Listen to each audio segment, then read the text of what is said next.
Hey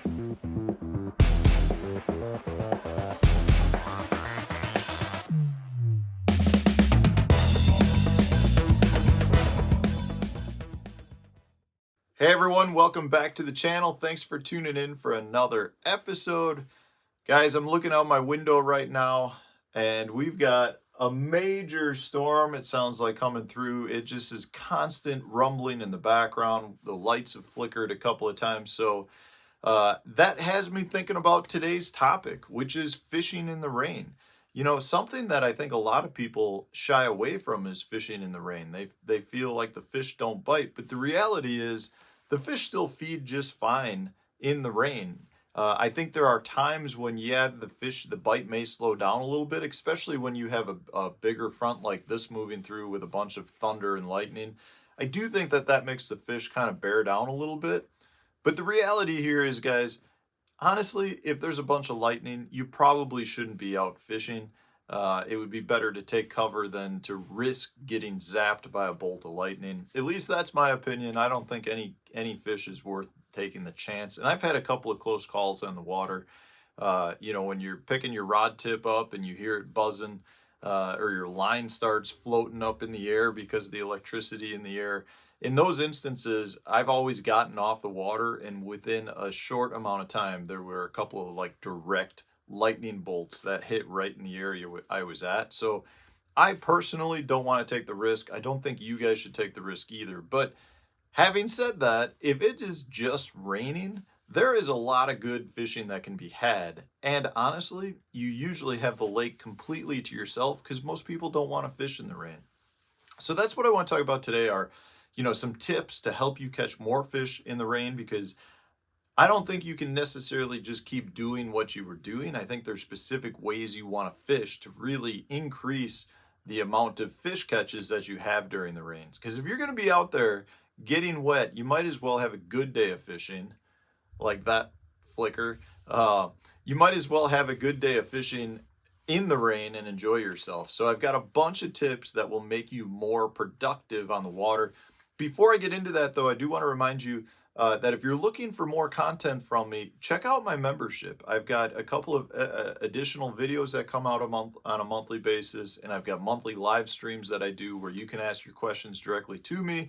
Plus, if you want, you can get direct contact with me through the form of like email and that type of thing. So check out the membership. If you're on the my YouTube homepage on a desktop, click the join button.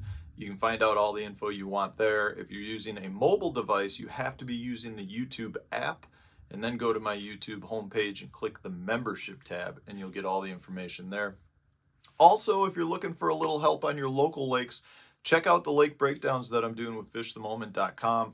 I'll provide you 40 seasonal waypoints on the lake that you request. Definitely a way to help you break down your lakes. And check those out. The link is in the video description for the lake breakdowns. Okay, guys, as I've got this storm that's coming through and it's just starting to rain right now, there are several things that I think you need to do before heading out on the water. The first, and probably most important, is you should have a good pair of rain gear. You know, if you've got a pair of rain gear that's got a bunch of holes in it, or it's just 10 to 15 years old, they're really at that point not even rain gear. It's just an extra layer of gear, but that will eventually get wet, which then will get your underclothes wet.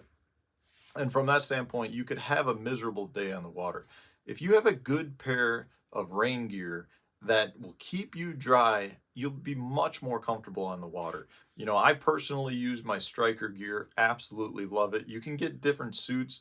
They have their adrenaline suit, they've got their Denali suit, which have different layers or different amounts of inner liner for different weather types. So you've got hot weather rain gear, cool weather rain gear, and most companies have that. So if you've got a favorite specific rain gear company that you have, check out the rain gear that they have to make sure that you're pairing up the correct rain gear. Because if you're wearing, say, the Striker insulated Denali suit down in Florida on a hot summer day, you're not going to be comfortable. You will be dry, but you're going to be warm. You'd rather have the Striker adrenaline suit, which is a lighter suit to wear under those circumstances. So make sure that the rain gear you have is appropriate for wherever it is that you're fishing. So that's the number one tip. You want rain gear that will keep you dry and it will keep you warm, or it'll keep you cool based on what you're fishing. So once you get to the fishing aspect of things, there's a couple of things or a couple areas that I think you really want to concentrate when on the water. The first is if you can fish deep, deep is going to have fish that are less affected by the front and the changes that are coming through.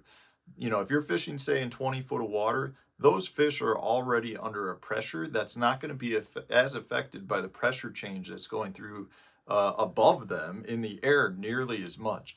So, in my opinion, if you can fish deep, you're better off fishing deep.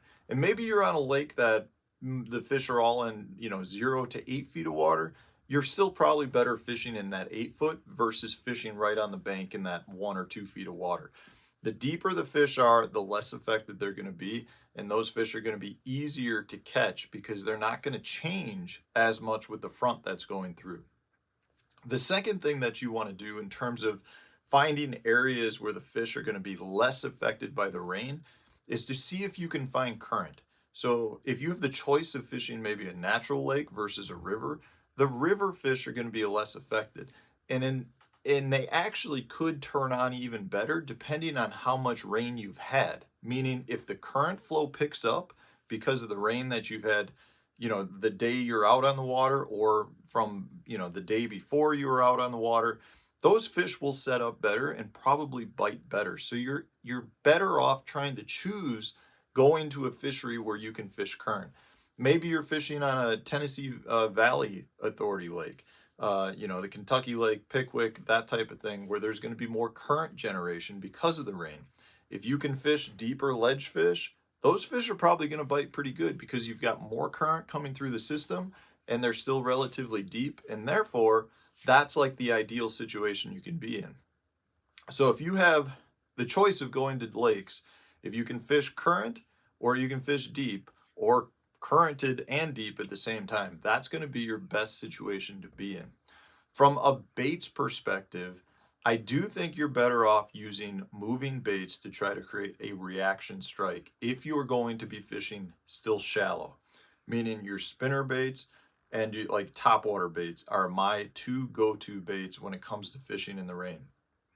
I want something that's going to create flash and vibration because when you've got rain falling, that's creating a lot of ripples, it's breaking up the surface, and the fish aren't going to get a good look at your bait. So you want to have something that gives off vibration so they can sense it, and you want to give off something that's going to have a lot of flash so that they can see it. So a spinner bait, a chatter bait, square bill crankbaits, that type of thing is really good when fishing shallow water. I really, really like to throw topwaters. I know that sounds crazy, but I think the number one time to throw a buzzbait is when it's raining because you have all of that water disturbance. The fish can sense the buzzbait on the surface and they can see it, but they don't get a great look at it. And it just kind of really blends in well with the rain that's going on. So a buzzbait and other topwater baits like a walking bait can really, really shine during the rain. I know that sounds crazy, but it's something that you may want to try, especially if you're on a clear water fishery. If you're on a clear water fishery, that is very much a good way to go.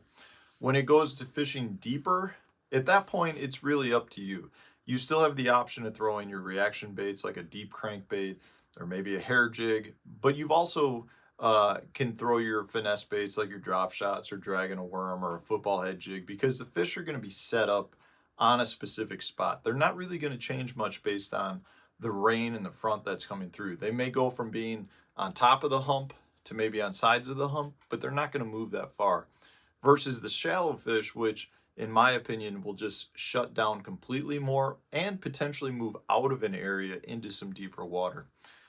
So that's really my tips for you guys. You can have some really good fishing in the rain. You just want to be prepared for it, and you want to find fish that are going to be less affected by the pressure change in the fronts that are coming through, which generally means finding current and finding deeper water. And then when you find the fish, don't think you can't throw a reaction bait because you want something that's going to create some sound, some vibration to give the fish the ability to separate that from the rain that's hitting the surface.